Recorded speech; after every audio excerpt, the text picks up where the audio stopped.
Everyone, just for board members, everyone needs to have their cameras on this entire time. And so the practice session is ended. It is now 9:01. We're going to call this meeting to order of the Executive Committee of the Contractors State License Board. I am Michael Mark, Chair of the Board and Chair of the Executive Committee. Please note that only board members who are members of the Executive Committee may participate in the committee meeting. Members of the Executive Committee include Vice Chair Miguel Galarza, Board Secretary Alan Guy, Past Chair Diana Love, and myself. Other board members who are in attendance may observe but cannot ask questions or participate in the discussion. The meeting today is very important for the review of the implementation of the recent construction industry legislation. Because this teleconference committee meeting is fully remote, committee members cannot make recommendations or motions. However, committee members can gather information, receive comments, and discuss among themselves what will be included in the summary report of the meeting that will be available to the full board at our next meeting on September 19th. Committee members, we will be using cameras during this hybrid meeting. Please have your camera on for the entire meeting. When you would like to comment during the meeting, please select the raise your hand icon in the WebEx application. Our moderator will call on committee members to speak. When called upon, please unmute yourself, and when finished, return to mute. First off, we're going to do roll call. Mr. Robin Williams, please call roll and confirm we have a quorum. Michael Mark. Here. Miguel Galarza. Here. Alan Guy. Here. Diana Love. Here. We have a quorum. So I don't see the slides on my screen, but it's behind me. So please go to the next slide. And then we're going to all rise and begin the Pledge of Allegiance. Pledge allegiance to the flag of the United States of America and to the republic for which it stands, one nation, under God, indivisible, with liberty and justice for all.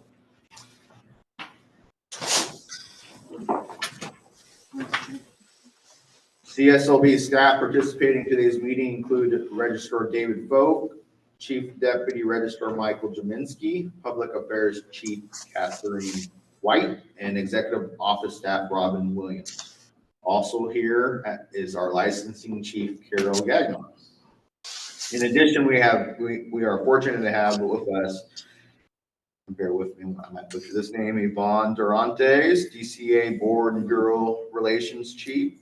We have on WebEx Board Counsel John Kim, and also here in attendance, Rick Pierce with the Basic Crafts Workers Comp Alliance, and Jason Perez, our IT Director. As you may know, we were pleased to announce CSLB Chief of Legislation Rebecca May, effective July 22nd, 2024. While this is an executive committee meeting, it involves a legislative bill, so the legislative chief would normally participate. However, Rebecca May is on a pre-planned vacation and is not available today. We will look forward to introducing you to Rebecca at our September meeting. For this meeting, David, Mike, and I will be providing information on the workers' comp class codes reporting agenda item. Next slide, please.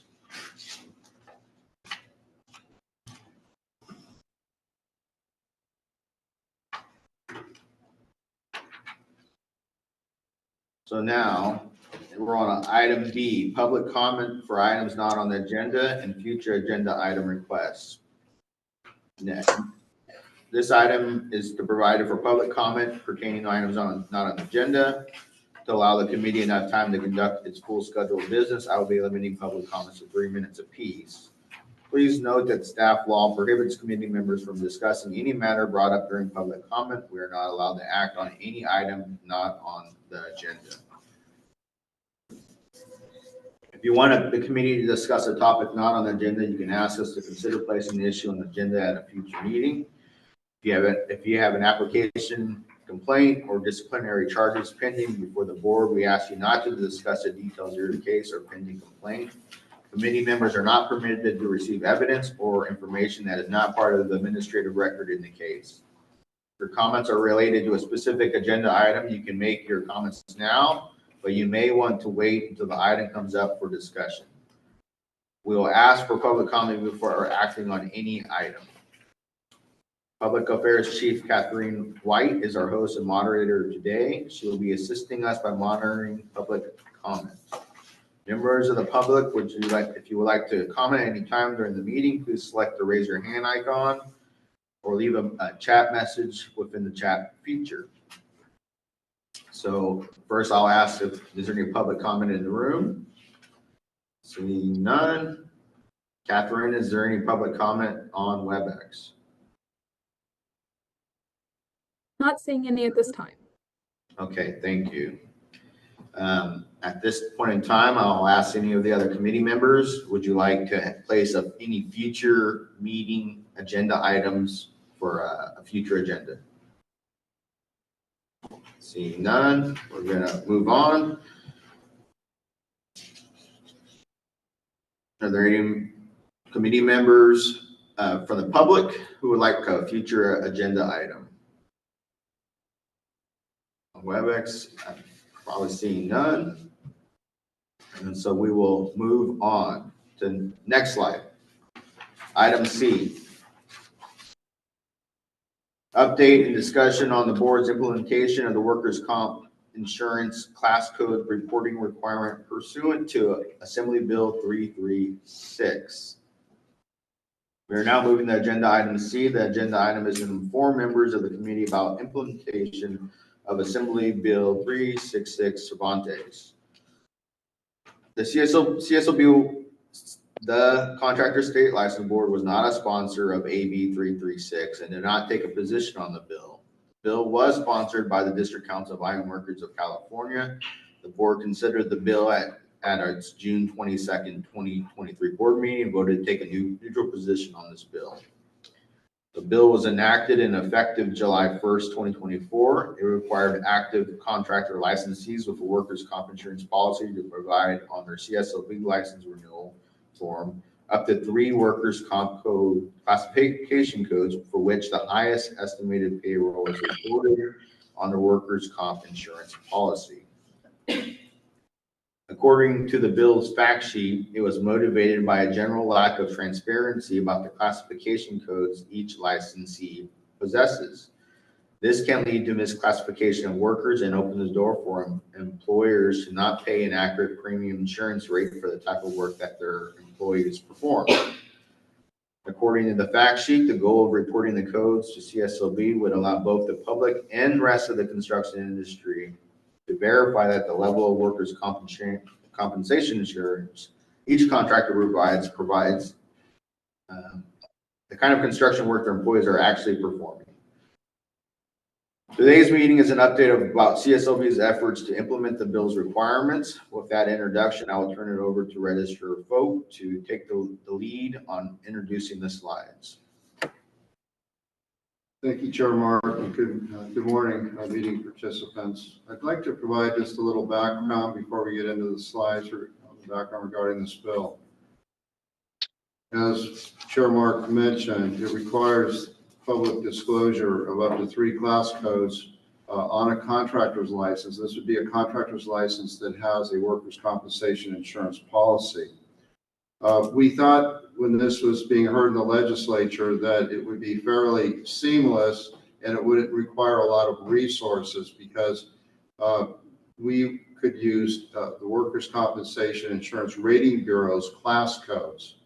So we set the program up using, we'll use the acronym WCIRB, using those codes. And it was set up so that in order for staff at CSLB to renew a license, you had to have a code on your renewal that matched WCIRB.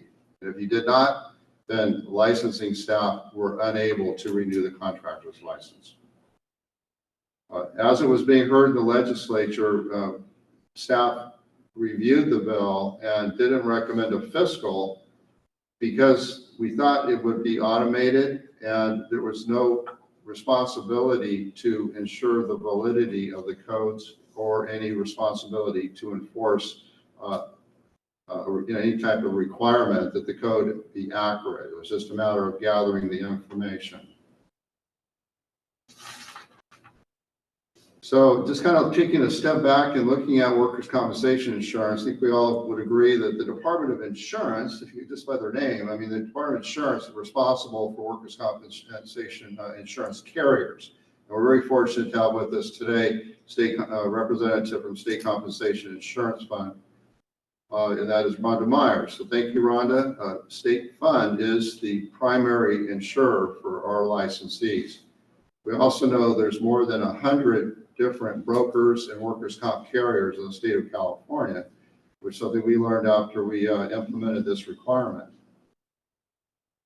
So just to kind of close up and get to the next slide, WCRB provided the Contractors Board a list of more than 700 class codes, and that was set up to automate the renewal process. We thought that it would work well. It didn't. We found that approximately 30% of our licensees are using class codes that don't match WCRB class code. And that's what we're going to talk about today, just what we've done to temporarily address it and what the plan is going forward. So with that, can we move to the next slide, please?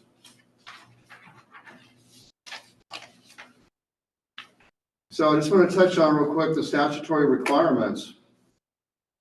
The statutory requirements, again, is that you have to list up to 3 class codes on your renewal. And it doesn't say anything, though, about requiring the Contractors Board to have a description. It just says you have to list your top 3 class codes on your renewal. And that, something that we're continuing to require. You're unable to, we're not renewing licenses that don't include a class code, but we found that. Excuse me, Dave. There's a question. Okay. Yeah, Diana Love has her hand raised. Is there any way to see the slides? I can't see anything. We're in the process of getting them up. Okay, So just want to make sure you're aware of that. okay, Yes. thank you. And for other board members too, we're in the process of getting them up. Okay, So thank you. remote members can see it. Sorry. No. So, that slide basically talks about what were the statutory requirements for CSLB, and it was really simply to have class codes disclosed on the license record for our licensees. When they have a workers' comp policy, you got to include the class codes on the license lookup. We do not have to include a class description. So we can turn to the next slide. Fortunately, our For the individuals on Zoom, so I'm assuming no one on Zoom or WebEx can see any of the slides, correct? Correct. Can you just tell us which slide you're on? So, Catherine, can you just share your screen? I'm going to try to share that. My staff's been trying to share it on their end. I'm going to just share it from mine and I'll see if it will work. It is from the packet online, as Alan said. If we just say what Correct. page we're on, we'll be able to follow. But I'll try to see if I can bring it up. That way the members of the public can also look at the slides. That'd be great.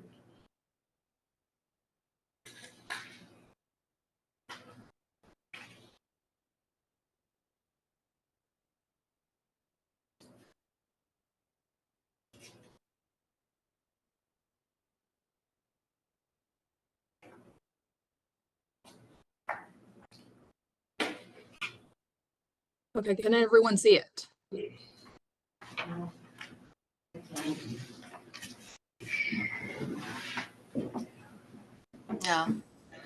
No? Okay, I did share it, so I'm not sure why it's not showing. Let's see if what slide are we on? We're on slide, I think, 3. We're on the implementation slide. The first or second implementation slide? First. It's just, at the very top, it says Business and Professions Code effective July 1st, 2024. Okay.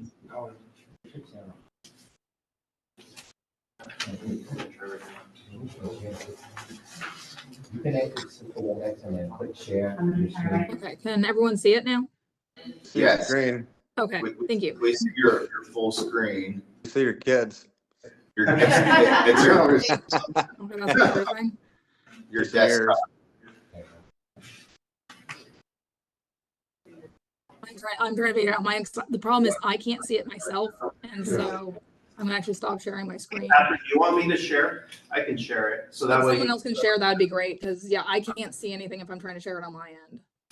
All right, stop your screen share. Yeah, I'm trying. I can't seem to find it. Just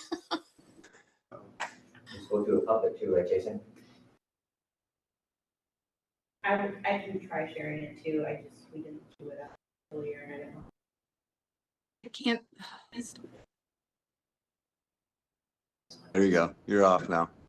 Sorry about that.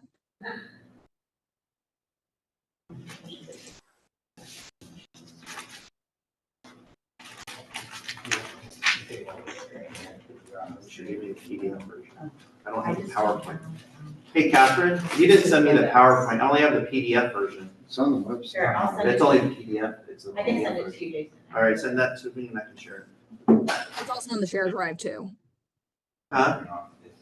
All right, so Yeah. we got it live. Now let's go forward 4 slides, please. Whoever's controlling, No, that's Catherine. Catherine, is that you?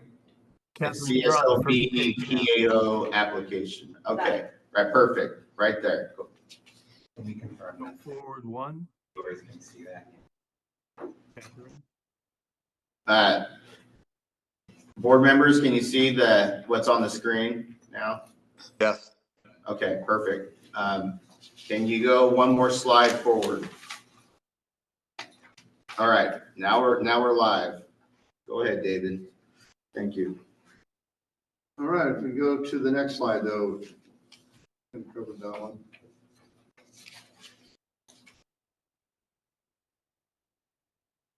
Jason, can we click to the next one? I don't have control. I did. I don't have control either. That's not. Who's sharing it? Catherine, can you go to the next slide? Yeah, that's Catherine. I'm not the one sharing it. I believe it's one of my This is actually an excellent It says slide. CSLB PAO. Whoever is CSLB PAO is sharing.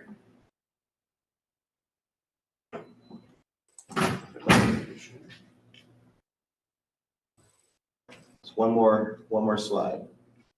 Just trying to get. There you go, perfect. Who's controlling it? Is it that computer? Okay, Excellent. all right. Go ahead, Dave. All right, thank you. So this slide is just demonstrating what staff did to prepare for the July 1st implementation date. I mentioned previously that we'd obtained 700 codes from WCIRB. Our IT shop completed the programming more than 60 days before the due date of July 1st. We updated our instructions and our renewal packets. So licensees knew that they needed to include the class codes. But there was one, flaw in the plan, if you will, and that is that until we began receiving the renewals, we didn't realize that many of our licensees were obtaining workers' compensation insurance from carriers that were not using the WCIRB class codes. So late June, we became aware that we had more than 700 renewals that could not be processed because the class codes did not match a WCIRB class code. So we go to the next slide.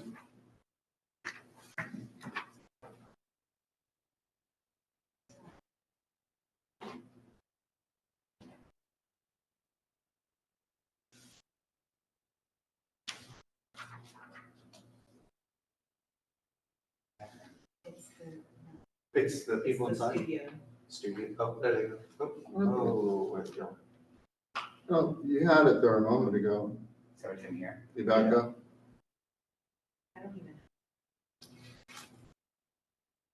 Not yours?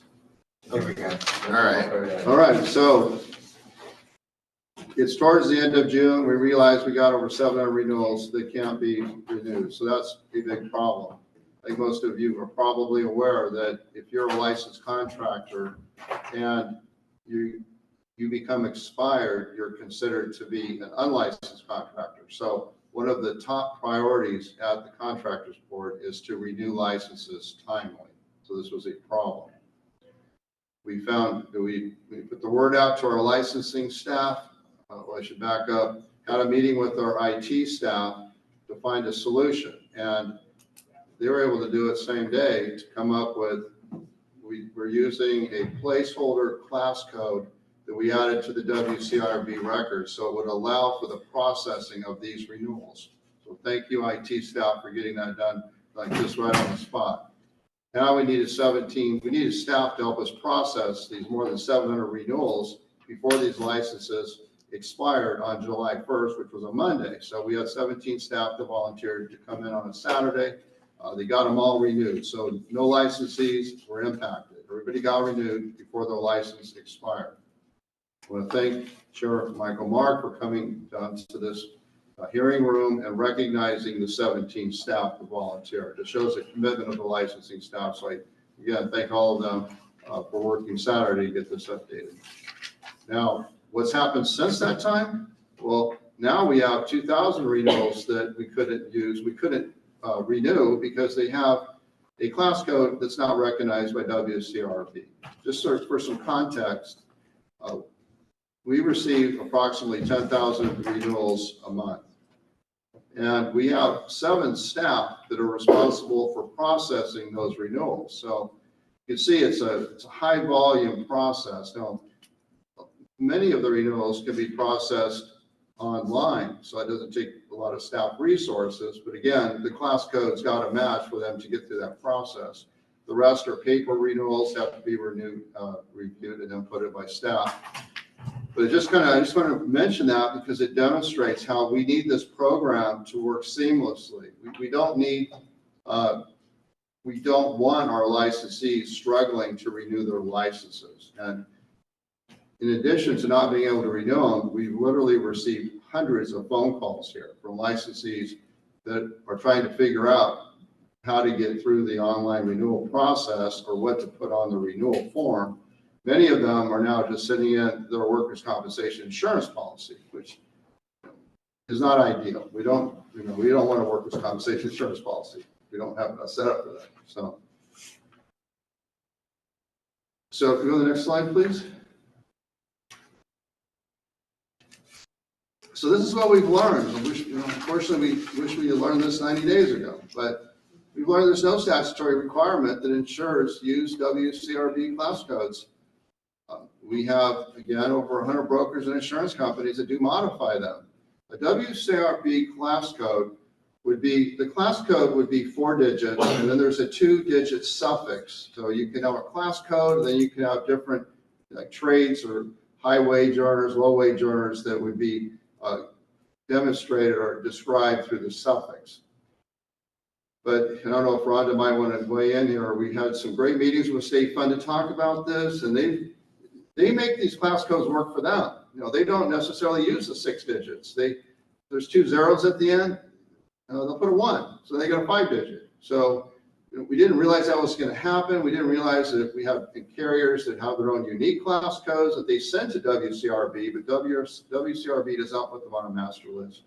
And also the class codes change annually, so you have a situation where insurers are using outdated class codes that are not on our list from WCRB. So that all creates a problem. That's how you get over 30% of your licensees using class codes that are not on the WCRB list. Rhonda, would you want to weigh in on that and maybe comment a little bit? Yeah, Dave, as you mentioned, we had some of our underwriting staff meet with you about a week and a half ago, I think. And we talked a little bit about this. And, you're right. State Fund does use the primary 4-digit codes that are issued by the WCIRB, but there are some differences with regard to the suffixes. So I think that's where some of the issues are arising. Rick, did you have any thoughts on it? No, I agree with Rhonda. I mean, it's obviously a dilemma because I don't think a lot of people realize that what the WCRB puts out is not necessarily what the insurance carriers that are approved through the Department of Insurance to write workers' comp in California don't use the same codes necessarily. So currently, if you go to CSLB's website or you get your renewal form, it explains, again, how to put your class codes down. We are renewing all licenses that have class codes listed. And we're having to use our placeholder class code though for many of them. So that's really, again, the reason for the meeting today. We want to make sure everybody's aware of what's happening today. We go to the next slide. We have a plan going forward. And that plan is to disclose the classification with a description if it's a WCIRB class code. Again, that's, I think, somewhere around 70% of them, Carol, 60, 70% have a WCIRB class code, so we have a description. But if we don't, what we would do is list the code that was provided along with the insurance company's contact information. So as Chair Mark said, how will this information likely be used? We think it'll be used by compliance officers, perhaps state investigators when they're out at a public works or commercial project. They would like to see the class codes that are being reported to the insurance carrier because it could demonstrate misclassification of worker, could open the door for an extreme insurance fraud investigation. So by listing the insurance company, you could contact that insurance company and say, here's a class code. What does this mean? What's the description of it? So any questions at this point? Otherwise, I'm going to turn over to Mike Jimensky for a couple of slides. Yeah, sorry, I can't figure out how to raise my hand. Dave, did you guys import the 6-digit workers' comp code? Is that the 700 or is that the 4-digit code? The code is, the workers' comp code is a 4-digit code. Yeah. State fund, with the WCRB, it's the 4-digit code. Where the problem really comes out, though, is with the suffix, and that's an additional 2 digits. Yeah. And we're going to show you, I don't know, Mike, do we have an example of that? I think we do. Yeah, because online, maybe I jumped ahead. It shows 4 digits, right? Which is what I've always seen, and I didn't know that there was workers' comp carriers that didn't comply with the standard WCIRB codes. I've never heard of that before because that tracks like statistics and all that stuff for the state. And OSHA based, there's all kinds of stuff that are based off those codes. And that's it. This is Michael Mark. That's a great comment, Alan. As I've seen, some policies are being sent with just like the 4 code, it's like just like you're saying, and that's what the issue is our system is trying to accept the 6 codes. That's like the standard with that suffix, and some particular 4-digit codes have 4, 5, 6, 7 different suffix for the specifics. Let's say for general engineering or one type of wage, and then there's a suffix of the specialty of that larger workers' comp classification. So that's, I'll turn it to Mike, but I think he's going to go a little bit more into that process. Yeah, I can comment on that. This is Mike Jimensky. The next slide. Real quick, can everybody hear me? And are we still able to see the slides? Excellent. If I could trouble whoever is controlling the slides to move to the next one. Okay, so what we have here is how it works currently. This is a screen capture of a live shot from a real licensee on our website. Of course, we're not identifying them for our purposes here today, but you see the 3 top codes that the licensee provided. They did match up to WCIRB, and that is what we received. Now, Board Member Guy, to your question, you're correct. The WCIRB codes are 4-digit codes, but we received them from WCIRB with all of their suffixes as well, because there are several 4-digit codes, as Chair Mark mentioned, that have multiple suffixes. So we have them as 6 digits. What you're seeing here, the website displays the description in place of the 2-digit suffix, but we we do have 6-digit codes from WCIRB. So I don't know I don't have the codes memorized, but I know that 8810 has a suffix of 2 zeros. And then there are others, I think it's 5183 that's got 3 versions. There's a 51831, there's a 51830, 01, 02, and an 03. And I think it's refrigeration, plumbing, and mechanical, or something very similar to that. So anyway, this is how it is currently displayed when the three codes work. You can see on the bottom there, we have a disclaimer about these codes are not being verified. So that's when it's accurate. And then the next slide, please. What is an alternative that we're discussing today is if the codes do not match WCIRB, rather than enter the do not verify code that we've been discussing this morning, we're just going to accept the codes as provided and not include a description if they do not match WCIRB.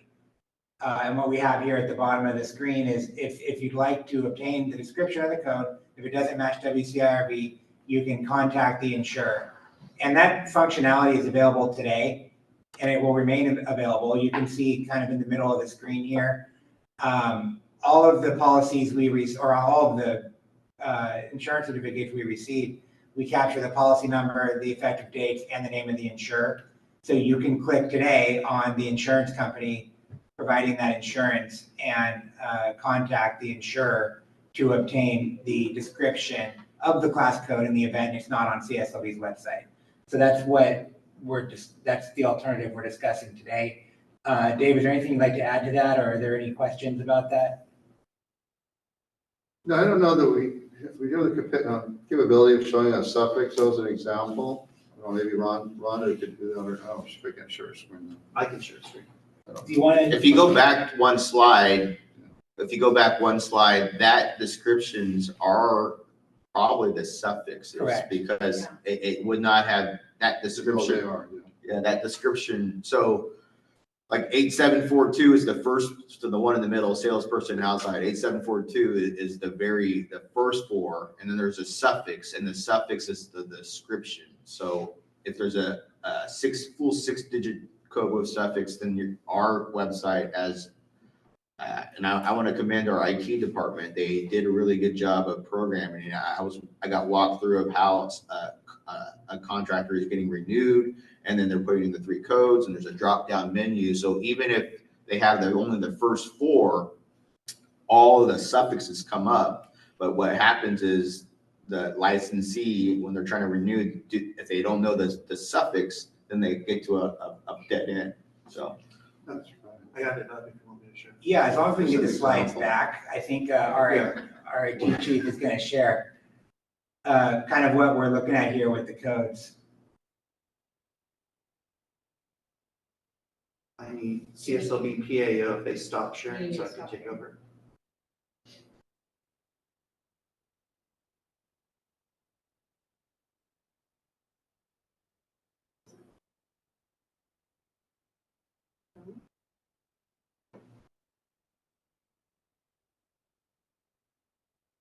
Okay. There it goes.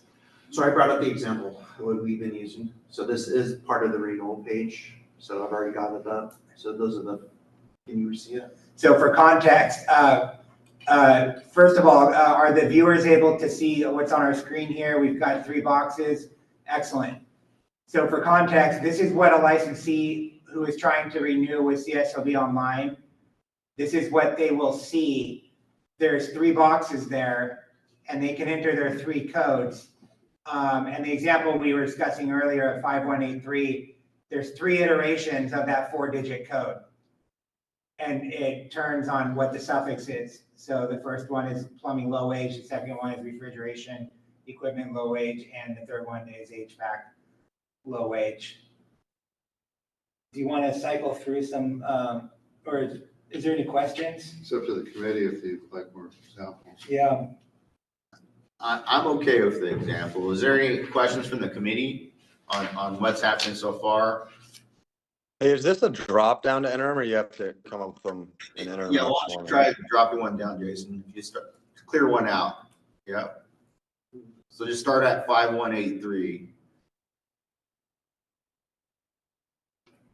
And then if you see there, Alan, he can click on what suffix he has. And when you click on the suffix, you just go to 03.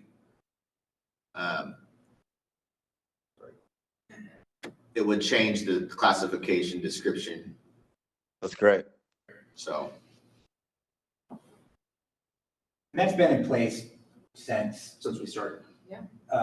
July 1st, Yes. May 1st. May 1st, that was in place. Yeah.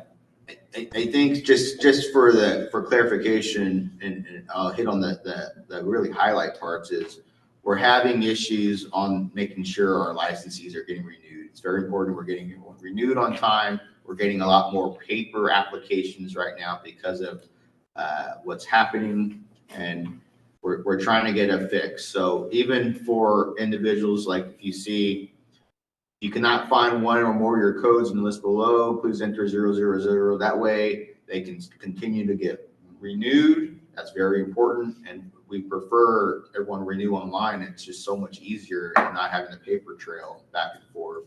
And then we will, and then when you actually get the actual code for the work, your insurance, then you can come back and probably input it later. Yeah, I would just add that, yeah, we had a lot of licensees that couldn't renew online initially, and so they sent in a paper copy, sent in their insurance policy. But now, if they can't, if their code won't work, they are allowed to, or able to include the placeholder code. And so we've seen our online renewals bounce back. We know that's how many of our licensees, most of our licensees like to renew. So that placeholder code is working. But it's, you know, there's the placeholder code, it's 6 zeros. It's just, I maybe ask our IT chief, Jason Perez, talk about when we're going to transition over. So the idea is right now, if you're renewing online and you don't have a WCRB code, you're going to have to use the 6 zeros to get through the process. We're hoping though to phase that out and just have them put in the codes they were provided by their insurance carrier and be able to renew that way. Jason, how long would that take to get that done? With the multiple systems that we would have to make programming changes, we are potentially looking at about a 30-day window to make all the changes and do testing. So we would continue to allow or use the 6 zeros when necessary for the next 30 days. That's what we wanted to be aware of. Okay. Maybe we go back to the slideshow now. Hey, just quick question. So what, is there a list of codes available for people doing the mail-in applications?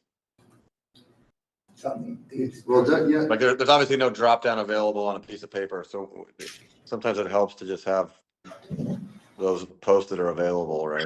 You're referring to WCRB, right? Mike? Yeah, correct. Just go ahead and answer that. Yeah, so yes, committee member Guy, the renewal instructions, we're going to put up on a slide here in a moment. The paper instructions that everybody gets, by the way, when they get their renewal, they get paper instructions and they can go online or they can renew on paper. The instructions include a link to the WCIRB class codes that you just saw pop up on our website. They can also go to WCIRB and look at them themselves. Great, thank you. Next slide. And now we're going to turn it over to Carol, our chief of licensing. All right, so the current licensee renewal instructions advise licensees on different ways to report their codes. So you'll see an example on the next slide. Don't go ahead yet, guys. But what it tells them is if the codes that they got on their policy are not working, they can double check their policy to see if there's a suffix that they forgot to enter in there.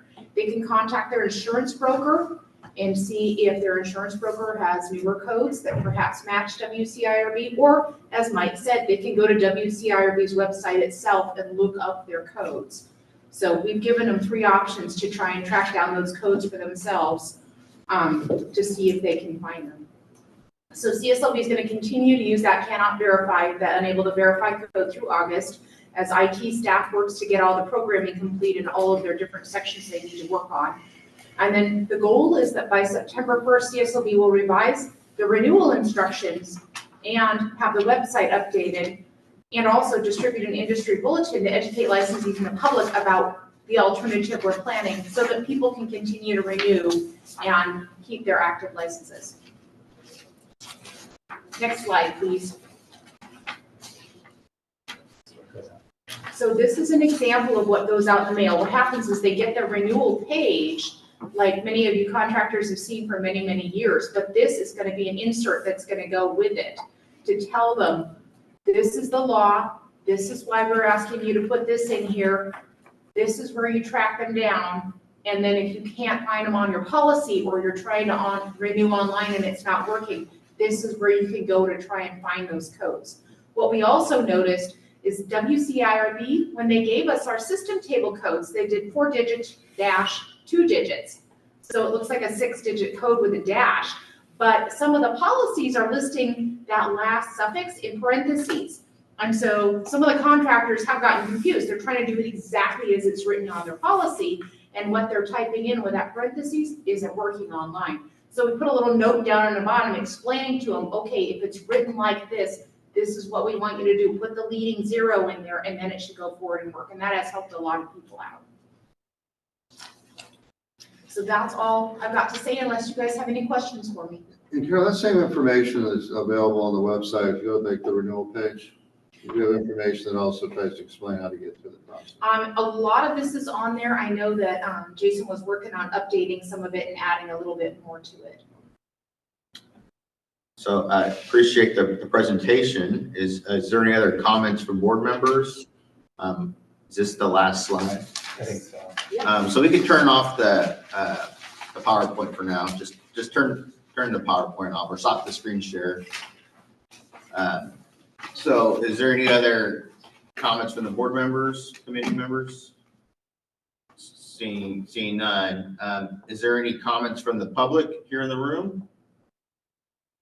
There's one comment. Go ahead, Rick. Thank you, Chair. I assume at some time needs to be addressed, the Cervantes bill on the impact. There's 2 inherent problems that I see from the bill. One is that it's based on payroll.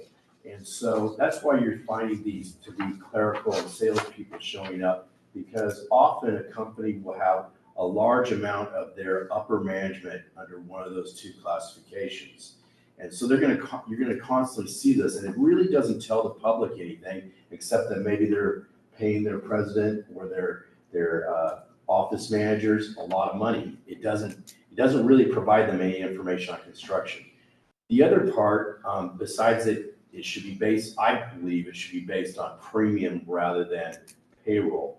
I also believe that it should be limited to the construction codes, because I don't see the benefit of knowing that a company has a lot of clerical or a lot of salespeople. I might be missing someone's intent here, but if you limit it to the construction codes, it would be more information to the consumer and the people who are out there trying to enforce regulations on these contractors, in my opinion. Thank you for that comment. I'm sure that the original sponsors of the bill would hopefully take up your comments and do something with that. Is there any other public comment? I think we're good. Any board member? I already went to there. Any public comment from people online? Now's your time to raise your hand.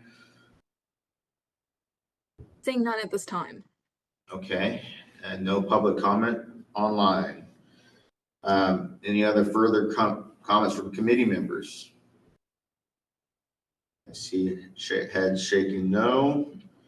So with that, I would just end with, I appreciate staff's hard work, IT staff, licensing staff, and trying to, when new legislation is passed, then it's like our duty as a board to try to enact that legislation. And these are ever changing. So July 1st was the issue. We're trying to get, now we're on August 1st, but I will just want to say is making sure contractors that are listening, try to renew online. It makes it so much easier for everybody in the process. And hopefully we'll get this thing fixed in the next 30 days or so. So that's the goal. And with staff recommendations, it sounds like industry is okay with that for now as we're going forward. And as Rick said, there's possibilities of legislation fixes. And that's what happens is you get a round 2.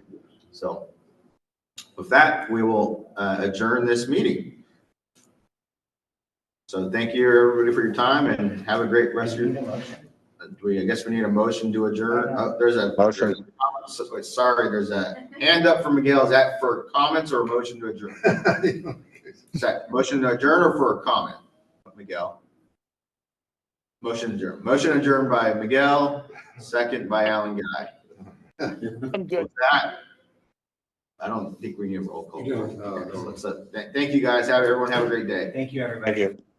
Thank you.